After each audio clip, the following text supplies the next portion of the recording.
Let's get to your stock picks for today, gents. Sanelisiwe, what are you betting on? So I'll do one that I've done in the past. I think it's been a few months since I've talked about it. So I'll reaffirm my positioning here on Grindrod.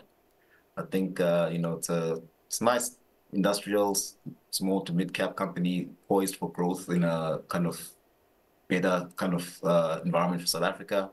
They have a concession out on the Maputo port, which has done very well given the problems in Richards Bay and our ports. And obviously, with the transformation of Transnet, they will also likely benefit from that. And then from a company's perspective, they've done a lot to kind of clean up the portfolio. They've removed some of the peripheral businesses like the bank and one or two other smaller things.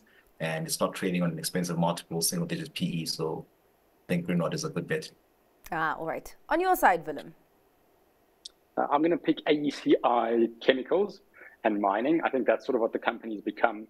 They, again, like I mentioned earlier in the show, like so many South African management teams sort of went on a buying spree in the US and even in South Africa in terms of some sort of water businesses and tarmac businesses, and then sort of the shrimp business in Germany. All of those things have proved less than optimal. And I think the last results saw a lot of costs related to consultancy and related to closures of units that aren't profitable. But the main business, the mining and the chemicals, are incredibly strong and incredibly well positioned with large moats economically.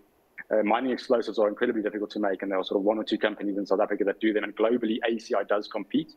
The chemicals business is similar. It's a fairly complex sort of industry to be in, and I think the new management team have set themselves very realistic goals, and if they were to meet them over the next 3 years, there's significant upside in the share price.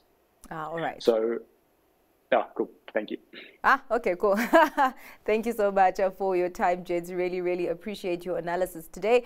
That is all for tonight's Stock Watch. Thanks to our guests, Willem Oldewage from Nitrogen Fund Managers and Sanelisiwe Tofile from All Weather Capital. Up next, the close. Stay tuned.